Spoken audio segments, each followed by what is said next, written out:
পৃথিবীর সবচেয়ে বড় মিথ্যাগুলোর মধ্যে একটি কি সেটা কি জানা আছে?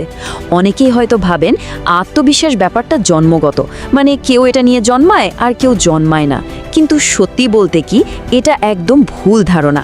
একজন পারফরম্যান্স কোচ হিসেবে বছরের পর বছর কাজ করার অভিজ্ঞতায় আমি দেখেছি প্রতিভা বা যোগ্যতার অভাবে কেউ পিছিয়ে পড়ে না, মানুষ পিছিয়ে পড়ে সঠিক মানসিক নির্দেশনার অভাবে। আত্মবিশ্বাস আসলে কোনো জাদু নয়, এটা অর্জন করতে হয়, প্রতিদিনের অভ্যাসের মাধ্যমে তিল তিল করে গড়ে তুলতে হয়।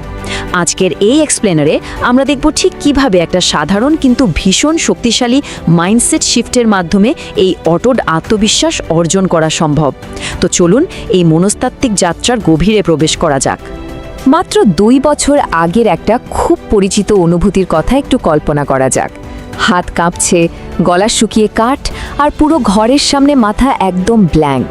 কোনো একটা প্রেজেন্টেশন বা মিটিংয়ের মাঝে থমকে দাঁড়ানোর সেই ভয়ঙ্কর অভিজ্ঞতা আমাদের অনেকেরই আছে, তাই না?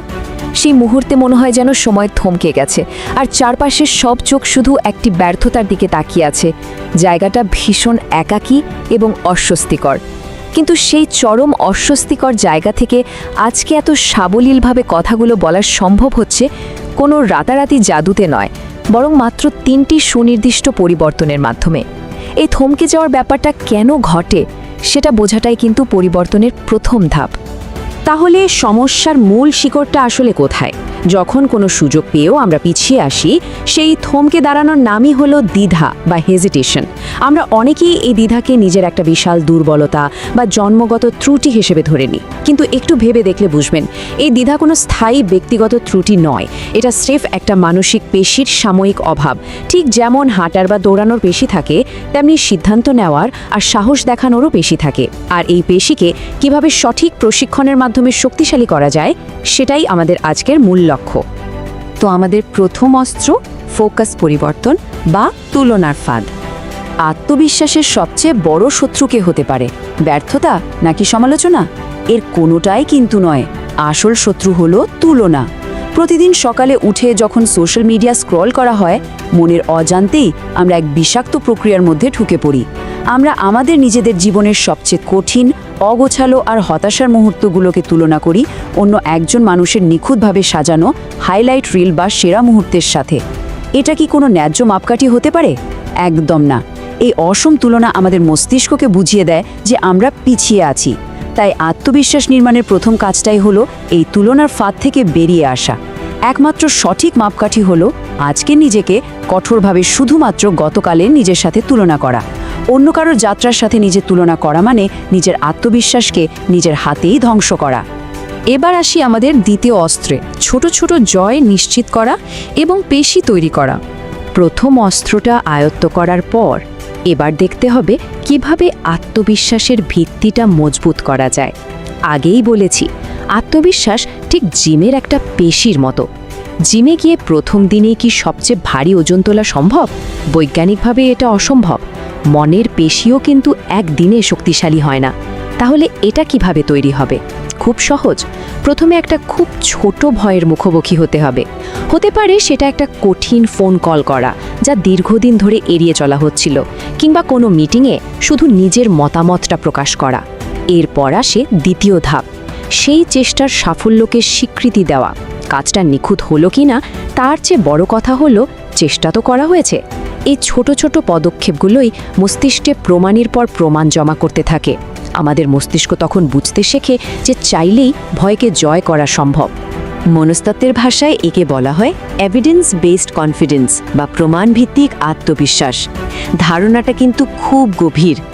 আত্মবিশ্বাস কোনো অলিক কল্পনা বা শুধু আয়নার সামনে দাঁড়িয়ে নিজেকে মোটিভেশনাল কথা বলার উপর নির্ভর করে না, বরং এটা অতীতের ছোট ছোট সাফল্যের বাস্তব প্রমাণের উপর গড়ে ওঠা একটা মজবুত বিশ্বাস। মোটিভেশন হয়তো যে কোনো সময় হারিয়ে যেতে পারে, কিন্তু প্রমাণ কখনো মুছে যায় না। প্রতিটি ছোট সাহসিকতার কাজ যেন আত্মবিশ্বাসের এক বিশাল দুর্গে একটা করে নতুন ইট যোগ করে। আর দিন শেষে এই ইটগুলো জুড়েই তৈরি হয় এমন এক মানসিক দুর্গ যা যে কোনো নেতিবাচকতার সামনে একেবারে অভেদ্য। আজকের এই আলোচনা যদি জীবনের সাথে মিলে যায় আর উপকারী মনে হয় তবে একটা ছোট্ট কাজ করা যেতে পারে।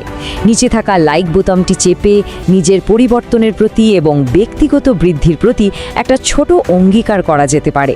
এটা শুধু একটা বোতাম নয়, এটা নিজের কাছে নিজের একটা প্রতিশ্রুতি যে আমরা আর পিছিয়ে থাকব না। চলুন সামনের ধাপে এগিয়ে যাই।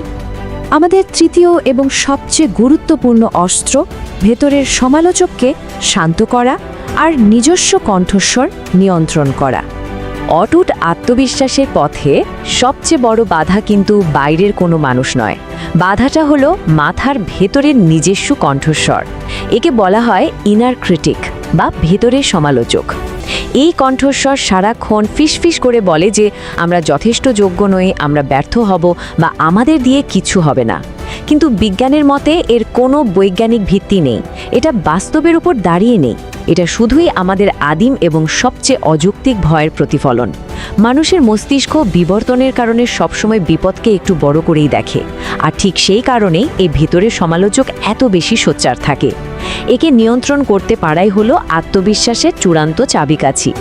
তাহলে এই প্রতিনিয়ত সমালোচনা করা কণ্ঠস্বরকে কিভাবে থামানো যায়? খুব সোজা। যখনই ভেতর থেকে সেই নেতিবাচক কণ্ঠ বলবে পারবে না, তখনই একটা চরম এবং সরাসরি প্রশ্ন ছুড়ে দিতে হবে, কেন পারবো না? এই একটা মাত্র প্রশ্নই সব অযৌক্তিক ভয়কে চ্যালেঞ্জ করার জন্য আর ভেতরের নেতিবাচকতার শিকড় ধরে টান দেওয়ার জন্য যথেষ্ট। এটাই সেই মুহূর্ত যেখানে আমরা আমাদের চিন্তার নিয়ন্ত্রণ নিজের হাতে তুলে নিই। কারণ এখানকার মূল সত্যটা ভীষণ শক্তিশালী। বিশুদ্ধ যুক্তি সর্বদা অযৌক্তিক ভয়কে নীরব করে দেয়। কেন পারবো না? আগে কি কখনো কোনো কঠিন কাজ করিনি? গত সপ্তাহে কি ওই কঠিন প্রজেক্টটা শেষ করিনি? অতীতের এমন সফলতার বাস্তব উদাহরণ যখন যুক্তির মাধ্যমে মস্তিষ্কের সামনে আনা হয়, তখন সেই ভেতরের নেতিবাচক কণ্ঠস্বর একদম চুপ হয়ে যেতে বাধ্য। মস্তিষ্ক যখন বাস্তব প্রমাণ আর যুক্তির মুখোমুখি হয়, তখন কাল্পনিক ভয়ের আর কোনো অস্তিত্বই থাকে না। যুক্তিহীন ভয়কে সর্বদা এমন বিশুদ্ধ যুক্তি দিয়েই চিরতরে থামাতে হয়। এটা বলতে পারেন একটা মানসিক চেকমেট। এবার আসি অভ্যাসের সমন্বয়ে। আত্মবিশ্বাস আসলে একটি সিদ্ধান্ত। এতক্ষণের বিস্তারিত আলোচনা থেকে একটা বিষয় খুব পরিষ্কার, তাই না? আত্মবিশ্বাস কোনো জাদুমন্ত্র নয়, এটা প্রতিদিনের একটা সুনির্দিষ্ট কার্যকরী অভ্যাস এবং একটা দৃঢ় সিদ্ধান্ত। এই তিনটি অস্ত্রকে বাস্তব জীবনে প্রয়োগ করার জন্য চলুন শেষবারের মতো সূত্রগুলো একটু মিলিয়ে নিই। 1.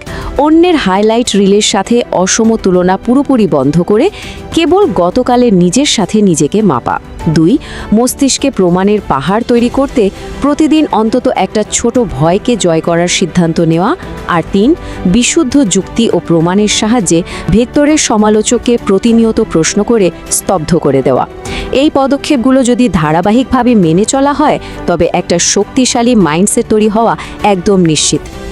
এক্সপ্লেনারটি শেষ করার আগে একটা ছোট্ট প্রশ্ন রেখে যেতে চাই, যা নিয়ে একটু ভাবা প্রয়োজন।